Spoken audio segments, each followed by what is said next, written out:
Ada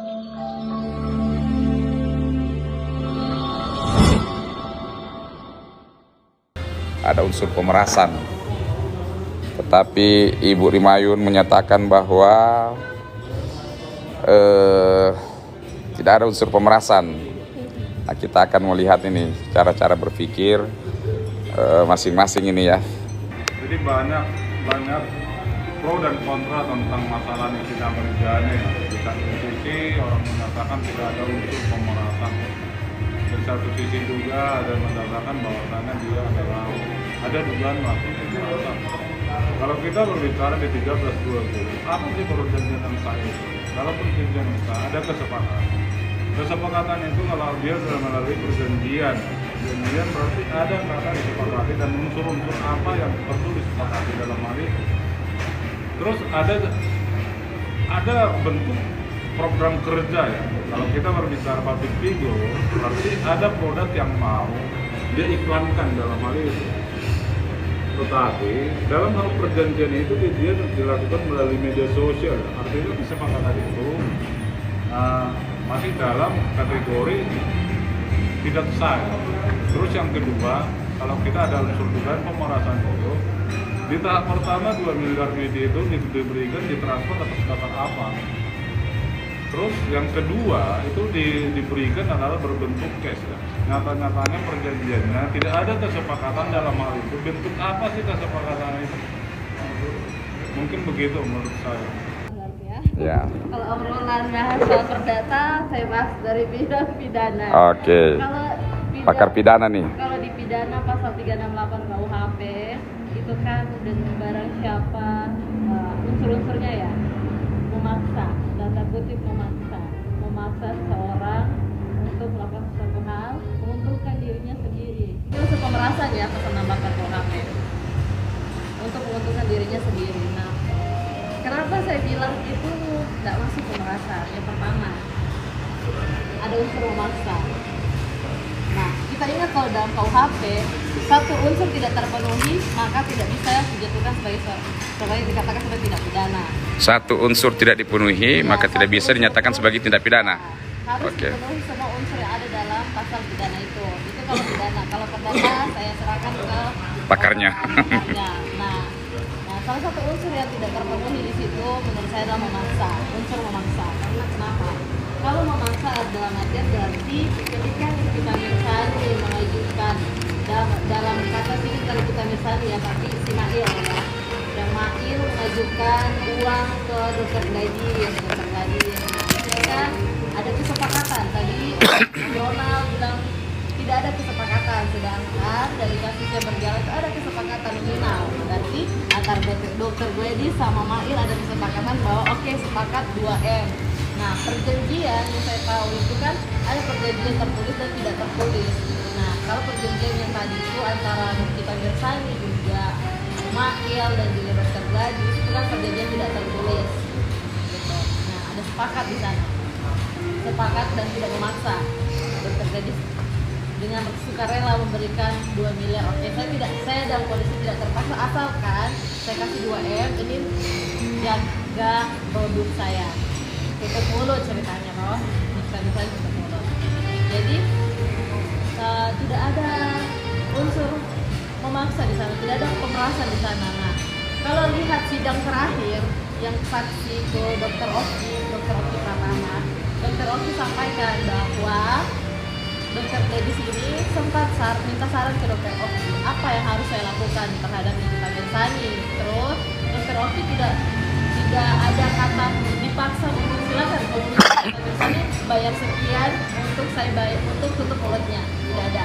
Tapi dia bilang coba bicara sama Nikita Mirsani sebagai seorang orang yang takut aibnya kebongkar, ya dia cari cara untuk gimana caranya ini supaya saya bisa tutup mulutnya Nikita Mirsani. Ya salah satunya dia minta kesepakatan itu. Nah, sepakat antara awalnya 4M, minta nego turun jadi 2M.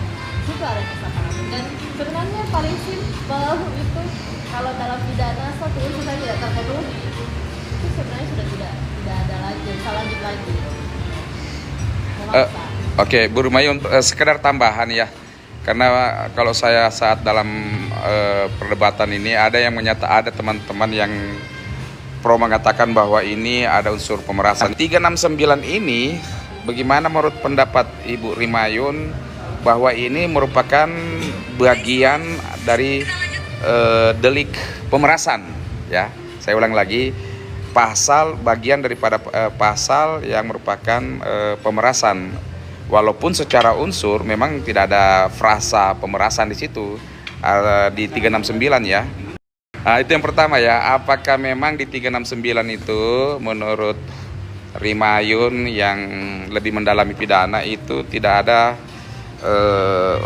delik pemerasan yang pertama. Kemudian yang kedua seperti ini, bahwa banyak yang mengatakan perjanjiannya itu di mana Dokter RG itu dalam keadaan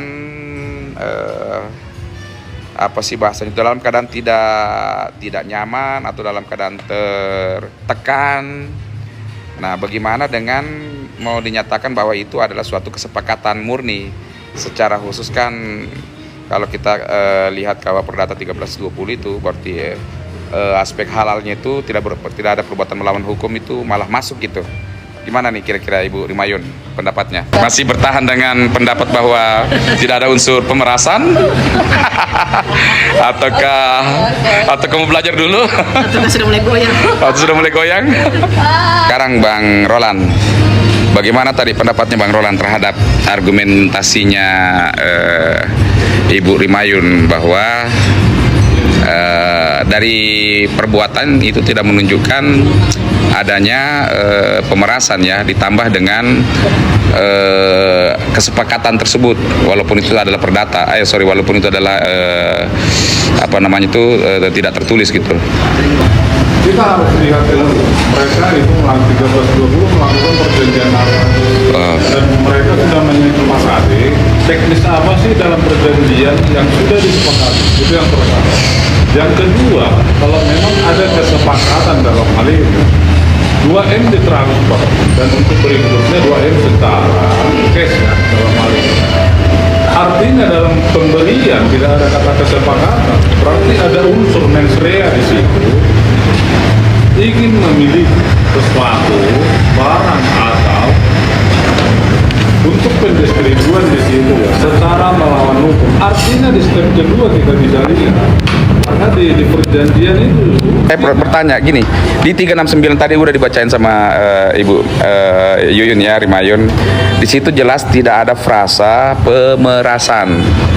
Nah, saya hanya bertanya, berarti dalam 369 ini unsur-unsurnya tersebut itu ditafsirkan oleh Pak Roland menjadi frasa atau pasal pemerasan gitu. Ya. Kenapa kita katakan 369 itu adalah fakta tetap dari 368 pemerasan? Karena kita berbicara uang yang pertama dia terima itu dengan kesepakatan bagaimana? Apakah sebelumnya dalam kesepakatan itu sudah ada perjanjian mengenai apa sih duit itu? Itu yang pertama. Yang kedua, itu pembayaran cash ya, yang dilakukan oleh staff. Jadi artinya kalau kita berbicara kesepakatan, berarti harus ada jelas dulu perjanjian bagaimana, dan memang itu nanti tujuannya apa? Iya. Gini, maksud saya gini. Jelaskan 368 itu unsurnya itu jelas. Coba bisa lihat nggak? Itu jelas unsurnya pemerasan itu jelas. 369 oke lah kalau ditafsirkan separuh orang atau beberapa orang bahwa itu adalah pemerasan. Tetapi pertanyaannya ini kan di laporan awal ini 368. Kenapa dihilangkan 368-nya kalau memang itu masih masuk delik pemerasan gitu?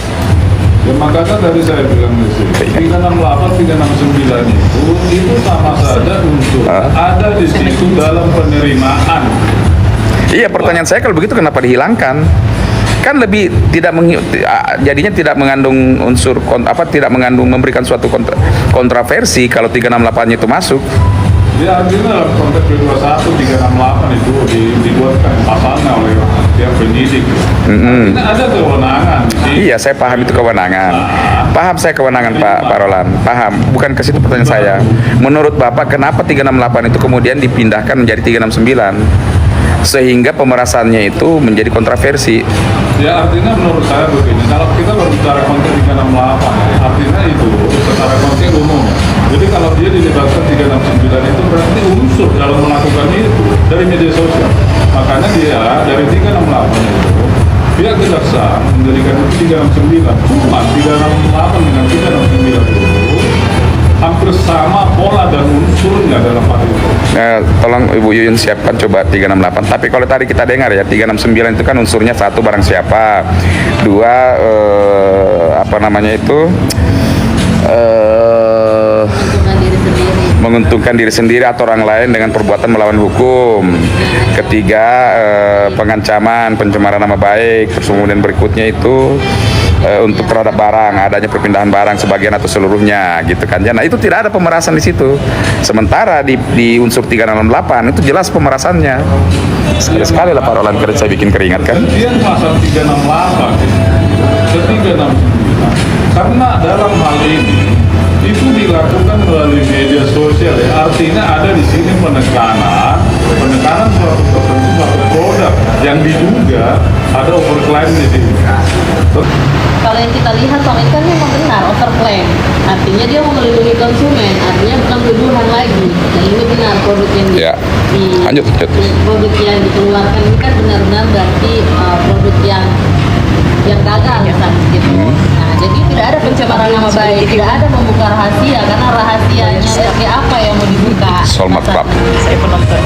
Jadi seperti itu. Kalau menurut saya unsur ini nggak bisa dipenuhi, nggak akan terpenuhi karena satu pencemaran nama baik itu kalau kita lihat unsurnya salah satunya pasti tuduhan. Tuduhan berarti ya sesuatu yang tidak benar. Sedangkan overclaim ini ya memang kita tahu produk-produk dari itu overclaim, jadi itu bukan tuduhan lagi, itu benar. Jadi tidak ada unsur ancaman pencemaran nama baik. Yang kedua, membuka rahasia. Rahasia apa yang mau dipaksa untuk dibuka? Tidak ada. Itu semua sudah terbuka di sosial media. Bahkan sebelum MIN pun sudah ada sebelum-sebelumnya yang membuka hal-hal itu. Itu bukan rahasia, itu perlindungan konsumen benarnya. Jadi harusnya negara melindungi Nikita Mirzani karena dia melindungi konsumen. Bu Yuyun, pertanyaan satu. Anggaplah semuanya unsur terpenuhi di dalam 369. Barang siapanya, anggaplah ya, saya tidak bilang menyatakan terpenuhi. Barang siapanya terpenuhi menguntungkan seseorang atau orang lain, terpenuhi perbuatan melawan hukumnya terpenuhi, semuanya terpenuhi. Ya. Nah, memangnya ini sudah pasti dikatakan bahwa suatu tindak pidana pemerasan. 369 ya. 369. Berat. Jawab jujur dong. Kurang tahu sih ini sebenarnya. Ya, soalnya ini kan tidak mengarah ke pemerasan sebenarnya, bukan pemerasan lebihnya ini sebenarnya. Nah, itu pertanyaan intinya. Ya. Apakah 369 itu adalah delik pemerasan atau bukan? Nah, itu dulu. Sebenarnya bukan. Bukan. Ancaman. Pengancaman. Nah, itu sepakat. Kayak di 369 itu adalah delik pengancaman. Nah, ini ada fansnya nih. Waduh, sabar parolannya. Udah dapat fans ini bu nih. Bagaimana Pak? Ini sudah ada satu pernyataan ini langsung strict to the point bahwa 369 itu apapun, bahkan walaupun unsurnya sudah terpenuhi, ini bukan pemerasan. Pasal yang pemerasan itu adalah di 368 gitu. Kita kalau berbicara pasal pemerasan, makanya saya bilang di awal 368, 369 itu adalah unsur tetap sama-sama pemerasan. Ya, Advokat Roland. Jika memang dalam hal itu memiliki sesuatu hak mendes kedudukan, posisi secara melawan hukum. Artinya kalau kita berbicara di pasal 369, karena konteks awal mulanya dugaan tindak pidana ini adalah dilakukan melalui media sosial. Jadi menurut saya kenapa 368 itu diarahkan menjadi 368. Jadi ada di sini lebih dititik beratkan adanya dugaan pemerasan itu dilakukan dari media sosial. Makanya di dalam P21 penyidik setelah menjadi terdakwa di kejaksaan itu diganti menjadi 369. Artinya unsur dalam hal itu, jika memang unsurnya unsur memiliki, menggunakan atau mendistribusikan dalam hal itu adalah unsur pemerasan. Makanya saya tadi berbicara, kalau kita berbicara perjanjian tertulis dan tidak tertulis itu sah secara hukum. Tetapi kita harus titik beratkan di sini. Dalam konteks perjanjian itu apa yang diperjanjikan? Itu yang pertama.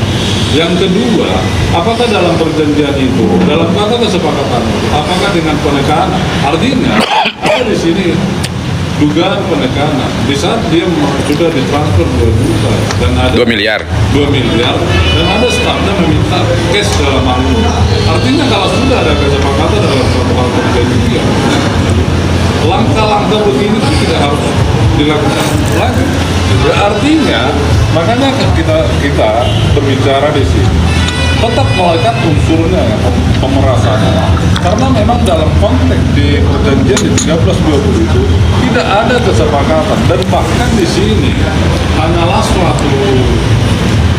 Tapi Pak Roland kan 1320 itu kan belum diuji sebenarnya kan, kesepakatannya kan belum diuji, belum ada putusan hakim, jadi itu masih debatable. Apakah itu memang adalah ancaman dari versinya ini kita itu menyatakan bahwa ada kesepakatan? Nah, ini bagaimana menyikapinya? Makanya kalau kita berbicara kesepakatan, kita dalam kesepakatan apalagi yang namanya perjanjian, kita nomor 2 kan itu masalah nilai. Tapi ada kesepakatan di awal dan konteks dalam tujuan perjanjian itu apa? Itu yang pertama. Yang kedua, ada di situ pasal-pasal dalam hal perjanjian. Apakah memang jika seseorang itu figur ya dalam pengiklanannya, apa yang harus diiklankan dengan pembayaran 2M itu di awal? Apakah itu sudah terjadi? Terus yang kedua, kalau ada sudah ada kata sepakat di situ, apakah harus dengan mewakilkan, dalam hal ini mewakilkan stafnya untuk meminta dana cash ya? Ya artinya memang kita berbicara tentang unsurnya di sini karena belum ada kesepakatan di 1320. Tapi dari pihaknya nih kita menyatakan sudah ada kesepakatan. Ya artinya makanya saya bilang apa sih kesepakatan itu? Oh, kesepakatan itu apabila sudah ada, apalagi kita tadi berbicara seseorang itu adalah kesepakatan kan satu, adanya para pihak, adanya isi atau materi dari perjanjian, ya kan. Para pihak ini cakap secara hukum, tidak melawan adanya syarat halal, tidak melawan hukum. Nah, pihaknya ini kita menyatakan bahwa ini semuanya sudah terpenuhi, ya, walaupun itu adalah perjanjian yang tidak tertulis. Ya artinya makanya tadi saya bilang perjanjian itu tertulis atau tidak tertulis sah secara hukum ya. Artinya di sini kita diterapkan kapasitas apa yang dilakukan perjanjian ini, apakah memang untuk pengiklanan atau tidak? Dan apakah memang dalam pemberian uang kalau anggap untuk pengiklanan sudah dilakukan contoh untuk dasar perjanjian pengiklanan contoh apa sudah dilakukan? Jadi kalau memang sesuatu melaporkan bahwasannya melakukan tindakan pemerasan, ya harusnya kita merasa bahwasannya itu kesepakatan. Ya juga teman. Jadi maksudnya Pak Roland ini pemerasan ini karena tidak adanya kesepakatan atau kesepakatan itu karena tekanan atau seperti gimana? Tidak mengacu kepada 369-nya gitu. Kita kesampingkan dulu itu hal kedua pengancaman. Konteks pertama, apakah kesepakatan ini berbentuk apa itu yang pertama? Berbentuk apa maksudnya gimana nih? Berbentuk apa? Isi dari kesepakatan itu tujuannya untuk apa? Kalau dari versinya Nikita Mirzani kan bahwa RG meminta agar supaya mereview produk-produknya dengan tentu cara-cara yang baik, yang positif. Nah, di situ sepakatnya. Sudah diatur sama. Nah, itulah pokok materi namanya perjanjian. Ya artinya kalau memang sudah ada dinyatakan untuk mereview ya, untuk mereview dalam apakah di kesepakatan mereka dan dia telah melakukan review itu setelah diberikan uang 2 miliar tersebut. Dan itu yang perlu kita lihat bahwasanya jika memang perjanjian sudah disepakati ya, berarti ada di sini suatu laporan keterpaksaan. Artinya di sini seseorang melaporkan pemerasan padahal itu adalah kesepakatan. Jadi makanya kalau seseorang dilaporkan dengan kasus pemerasan, kalau memang ada kesepakatan dan memang itu sudah deal ya, artinya kesepakatan sudah sah secara hukum. Ya artinya kita bisa lapor balik dia.